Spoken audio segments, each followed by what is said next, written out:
Now at 6. This is why that is so shocking. If the allegations are really proven to be true. A Washington lawyer on the other side of the law, what she's accused of that has her in legal trouble. Also, a struggle to survive for local longtime businesses. We just want to take care of our patients. The uncertain futures for independent pharmacies. And a 250-mile-per-hour train from Portland to Vancouver, BC. How new federal support could help make a Northwest high-speed rail line a reality.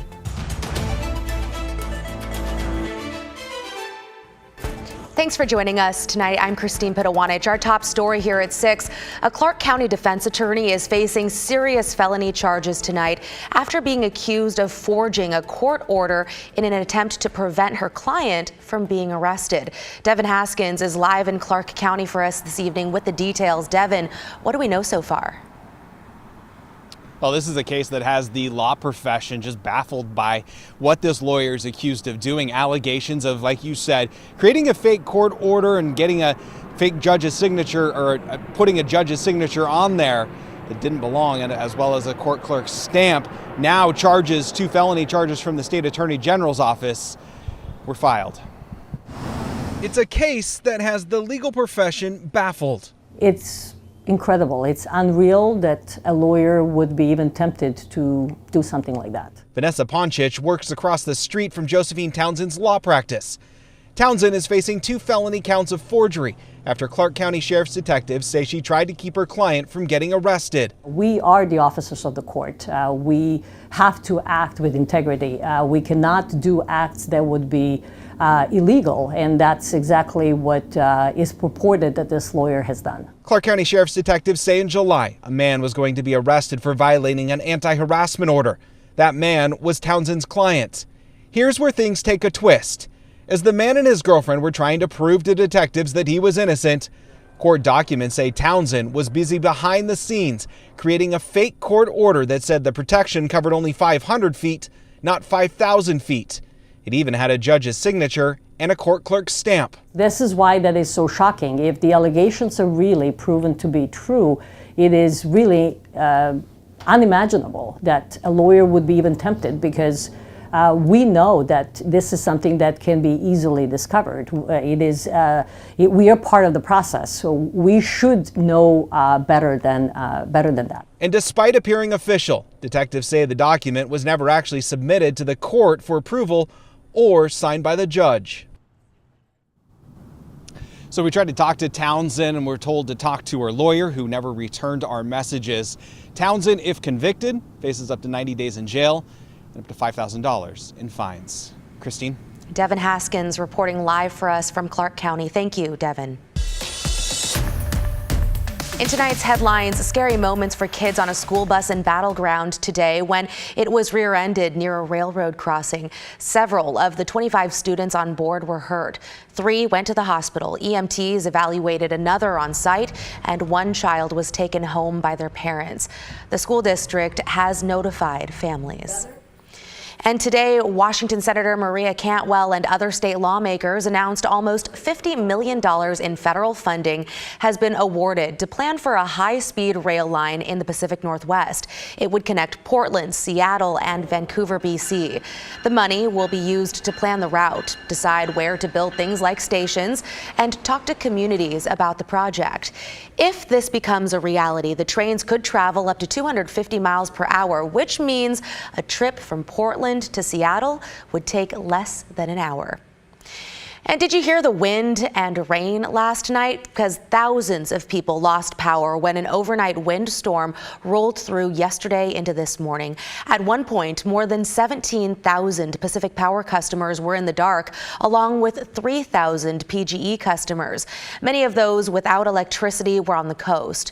A number of trees and power lines also came down. Joe, thankfully, things have calmed down today. Absolutely right. Case in point, let's go out to Newport along the central Oregon coast, where the winds were really a big factor along the Oregon beaches, especially along the northern Oregon coast earlier this morning. Right now, we're seeing a temperature of 52 degrees. Look at that. The wind, it's calm for the time being, and it's going to remain calm the rest of your night. But looking at some of these numbers, absolutely impressive. Let's go out to Astoria. This happened just after 1 o'clock this morning with 80-mile-per-hour wind gusts. Newport, 52-mile-per-hour wind gusts. And throughout parts of the valley, the peak winds that we saw were anywhere from about 40 to about 45-mile-an-hour wind gusts. And up at Magic Mile at Timberline Lodge, 112-mile-per-hour wind gusts earlier this morning. And rainfall that was associated with this big front last night really didn't add up to a whole lot. We saw about 2/10 of an inch of rain throughout parts of the metro area, over 1/2 of an inch of rain over in Tillamook, and along the northern part of the Oregon coast, we saw just as much rain. As we look at the weather headlines, it's going to be staying calm the next couple of days, at least for the last couple of days of fall. But looking into the early part of winter,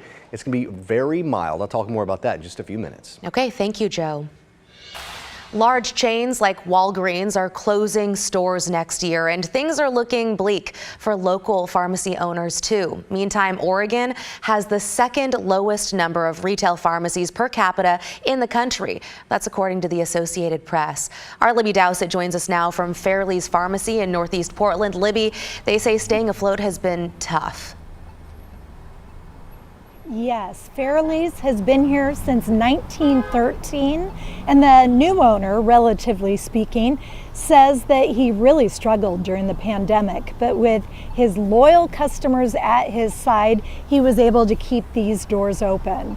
Now, inside these doors, you will find the old soda fountain still functioning. Kids have been coming in for milkshakes, malts, and sodas, or in our case, coffee, for decades. The biggest challenge for owner Daniel Lee is the low reimbursements they get from pharmacy benefit managers. That means when someone needs a name brand drug, the pharmacy does not always get reimbursed for that full amount. The business loses money, and without a lot of other items in the store to make money, the pharmacy pays the biggest price. We just want to take care of our patients, and just compensate it fairly for taking care of our patients. But I would say PVMs are making it very, very difficult for us. Lee and his family bought Fairley's in 2020 at the height of the pandemic, when it was nearly impossible to find help. He worries about the future, calling independent pharmacies a dying breed, even though they offer things you won't find in chain stores, mainly the personal service big box chains don't offer, and he knows his customers all by name. They also have a compounding pharmacy to make custom drugs, and he makes bubble wrap drugs for nearby nursing homes and retirement homes. So he's hoping with those services, he will stay in business, or at least his family members, for decades to come. Back to you. Glad they've been able to stay in business. Thank you, Libby. Hey, I'm Blair Best. We're taking you inside Portland City Hall for the final City Council meeting under the city's current form of government. Starting next year, and for the first time in 100 years, there'll be 12 city councilors and a city administrator, a radical change for how things work here in Portland. We talked with Mayor Ted Wheeler and the commissioners about what they wish they had done differently, their advice for the new set of councilors, and their emotional goodbye. I am grateful for your service to my office and our city. I'm grieving today a bit. I will be the last mayor in the history of this city to preside over the Portland City Council. We didn't shy away from the tough issues the city was facing. I'm going to miss the engaging with the community. Watch the story tonight at 6:30 on KGW or our streaming app KGW Plus for what's next for these commissioners and a closer look at the newly renovated City Council chambers.